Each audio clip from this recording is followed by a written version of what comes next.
Okay, in this next section we're going to take these initial letters that we had and we're going to use modifiers in our modifier panel to extrude and bevel those shapes that we created, and then also use what's called a smooth modifier to help smooth them out. And we're going to talk a lot about the different settings that are inside of the bevel parameters, as well as the modifier stack in general, how to use the smooth modifier, and also the difference between an instanced modifier and a non-instanced modifier. Okay, so to take these shapes and make them into 3D objects, we're going to apply a modifier to them. So let's select all of our objects by simply left-clicking and drawing a box around all 4 of them. And you'll see in the modifier panel here, in the command panel on the right-hand side of your screen, that we have the names section says 4 shapes selected. If I just select one shape, it'll give me a name, and it actually shows all the parameters and everything because we have access to this text tool still. But if I select all 4 of them, I don't have any options down here, and I just have 4 shapes selected. So what I want to do in order to be able to create a 3D object out of all of these objects is to use the modifier list by clicking the down arrow here and going to the bevel modifier right here. Okay?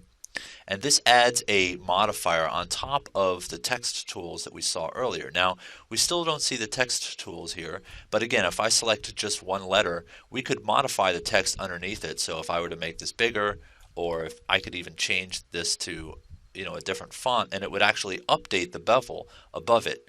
And that's the power of the modifier stack in 3D Studio Max, is that you're able to do those kinds of edits as you're working. There are some pitfalls, and we describe a lot about how all of this works in some of the more advanced classes here.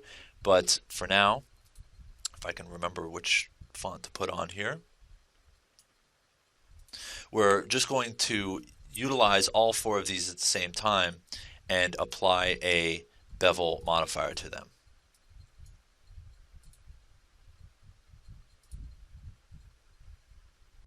Now to see them in 3D, we're just going to press P on our keyboard, and that's going to change our top view into a perspective view, as you can see here on the left side of my screen. And then we're just going to hold Alt and use our middle mouse button to orbit around so that we see the objects in 3D.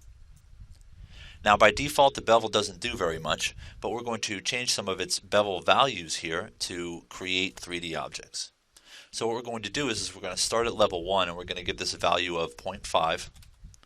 And we're going to give the outline a value of 0.5 as well.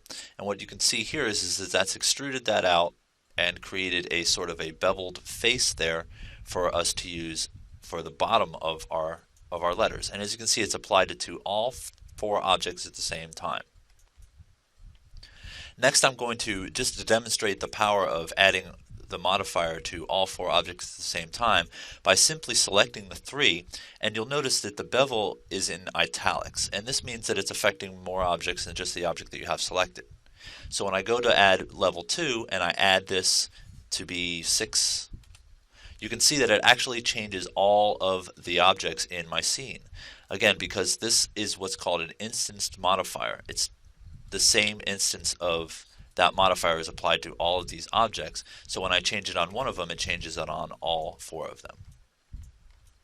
And then finally, we'll just go down to level 3 and we'll just do 0.5 for the height and negative 0.5 for the bevel, and that brings it back in.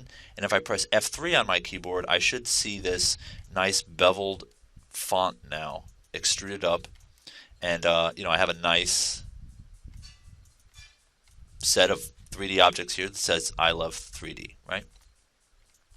Let's go ahead and come down here and modify this a little bit if you want. You can just change this to 12, so you can see that that's kind of powerful that you can just continue to edit this however you want.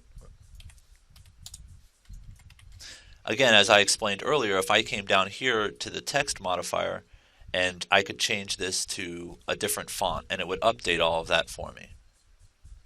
Now there are some pitfalls with how this works, but for this project, simply enough, this works out just fine. So let's go back up. Unfortunately, Control-Z does not redo the font selection, but I'll just change that to Arial Black, and there we have our I Love 3D.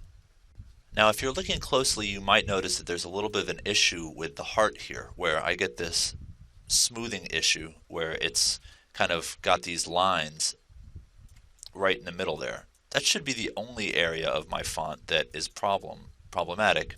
And I'm just using the Alt middle mouse button technique again to just orbit around and check all the different areas of my text, but it looks like just that heart is the problem. But what we're going to do is we're going to go ahead and select all of those objects again. We can also just hit Control A to select all of our objects. And we're going to add another modifier on top of this, and the modifier that we're going to add is called Smooth. So we're going to just click on the down arrow in our modifier list, and we're just going to bring our mouse down into the objects below the object space modifiers and just type in S, or just press the letter S, and that'll kind of bring us down alphabetically into the S's, and we can just click on the Smooth modifier. Now if I deselect everything, you'll see that it's kind of made everything worse initially, and everything's very faceted now, like all of the different extruded edges of the D and the heart are all visible. So we're just going to simply select one of our objects and just go to Auto Smooth in the Smooth modifier. And as you can see, that's actually pretty much solved all of our problems. Now, I usually, with these kinds of 3D fonts, just go ahead and put this up to 44.9. Basically 0.1 less than 45, because the bevel is 45 and we want that sort of hard edge there on the bevel, but we don't want it anywhere else. So you can just do that by using 44.9. So that's the Smooth modifier, and that just helps us smooth that face out and get that heart looking nice and smooth and 3D. Okay, so that wraps up this section where we basically took these simple 2D shapes and beveled them and extruded them to be 3D shapes, and then used the Smooth modifier to add some smoothing to the objects to solve any of the smoothing issues that we might have had based on the font that we used. And again, to achieve this, we added the Bevel modifier to the objects, which gives us bevel values that we can adjust, and we can increase or decrease the height at any time that we want to. We can go down to our text, remember, and we could even change this if we like 3R better than 3D. We could change that. Obviously, just leave this at 3D. We can always just change the font later on if we wanted to. So lots of power in this modifier stack approach that 3D Studio Max uses. We can also change the bevel parameters to be any size we want. So if we wanted these to be really tall, we could make them really tall. Or if we wanted them to be really small, we could make them really small as well. Nice thin letters if you like. I like them to be kind of bulky, but obviously not as tall as I had them a moment ago. So lots of power in this modifier stack approach. You can edit and modify the values of a lot of the different modifiers, and a lot of these modifiers can be used to create extrudes and bevels, and in this case we use the Smooth modifier to help fix one of the issues that we had here with the smoothing of the heart in this section right here.